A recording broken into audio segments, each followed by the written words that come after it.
Described as a social critic, a fierce debater and a Pan-Africanist at heart, our guest author Clinton Chauke has penned down a raw memoir titled Born in Chains, the Diary of an Angry Born Free. His life as a young person and being experiences growing up in Atridgeville and Limpopo, and how the political and socio-economic issues of that era influenced the man that he grew to become. While he now joins us from our Seapoint studios in Cape Town to tell us more about the book. Clinton, good morning, and thanks for your time this morning here on Morning Live. Talk to us about why you decided to write this book and the significance of the title.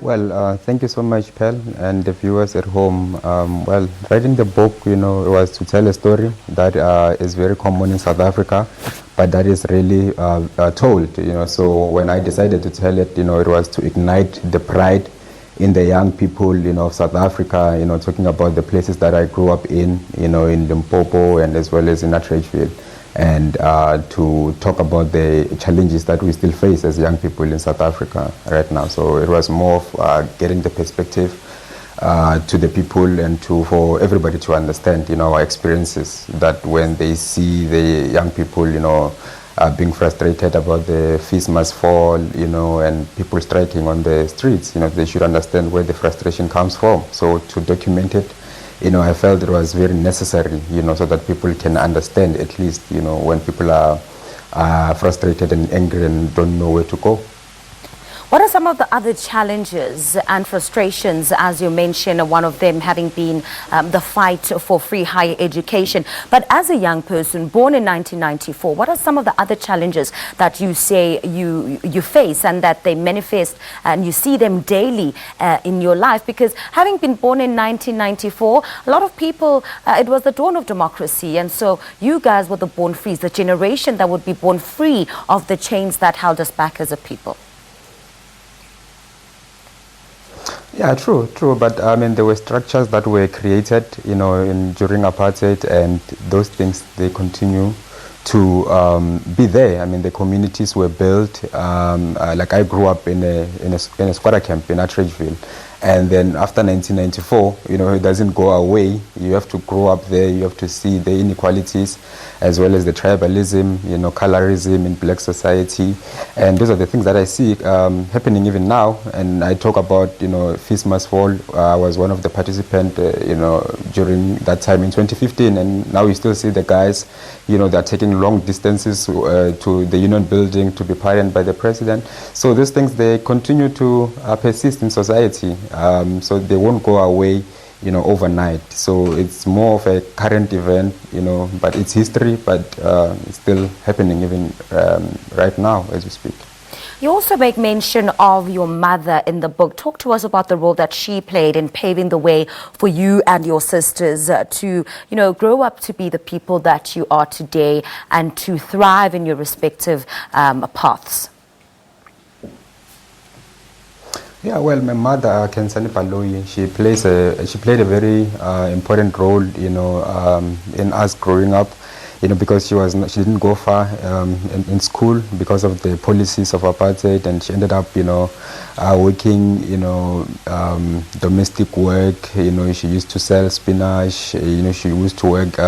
She used to go and clean in the neighboring suburbs in Lodiam and Lotus Gardens, and she did everything she could, to make sure that me and my sisters, two sisters, that we get the better education so that we can better our own lives, but she represents the lives of other mothers in South Africa when the father is not really committed that much, but they don't blame it on they took it upon themselves to say, I'm a parent, and I brought these people to the world and I need to provide for them. So in the book, there's a chapter where I titled it The Sacrifices of My Mother, and I talk about, how she brought us and how she, envisioned the life that she wanted us to live and that she wanted us to have, as kids. And growing up, we didn't see that, but when I was writing the book, it helped me to see the sacrifices that she made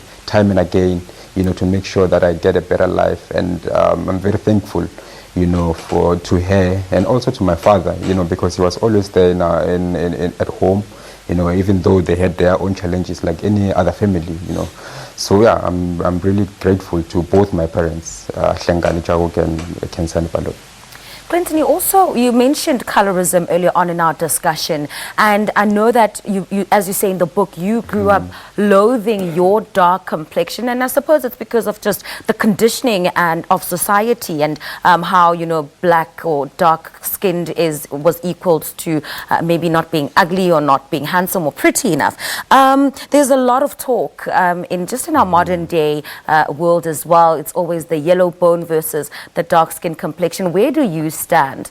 It would be interesting to hear how differently you feel about it now than back then. Well, it's interesting that you say, you know, where do you stand? Well, I stand on the dark bones, being, you know, the most handsome, or being the most beautiful, because it all comes down to identity. You know, if you know yourself and you embrace who you are.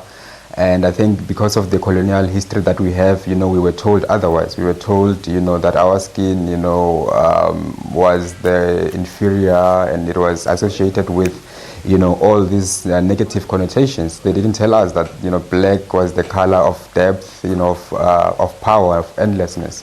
And that's what we need to ignite. You know, we need to reignite the messages of Steve Biko, you know, black consciousness, you know, to understand that our melanin, you know, is powerful, but not degrading other people. You know, you can embrace who you are without degrading other people as well. So as far as that goes, I won't say, you know, people who are light-skinned are, you know, not good looking, you know, because we are all people. So you don't reverse the thing, but you just embrace who you are. You know, you just embrace yourself, and not by putting other people down, because that's one of the mistakes that people make when they try to engage in this kind of debate, to say, you know, this is wrong and this is right, you know. But if we can look at each other as people, I think we can go far as a nation, as a people.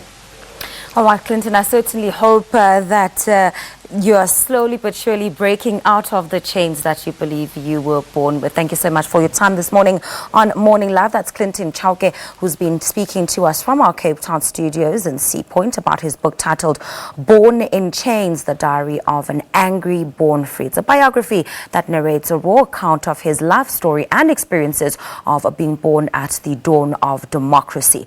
Well, do send us some of the book titles that you are currently reading or have read, and by doing that, you can find yourself joining us live in our studios for our Sunday book review feature to talk about some of your favorite books. All you have to do is drop us an email, check us out on Instagram, send us a post with a relevant caption, or tweet us your pick of the week, your must read for 2018.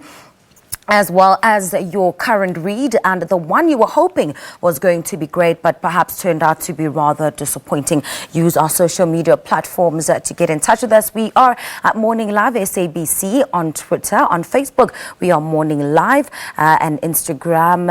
You can check us out at Morning Live SABC, or just simply drop us a mail, as I said, morninglive@sabc.co.za.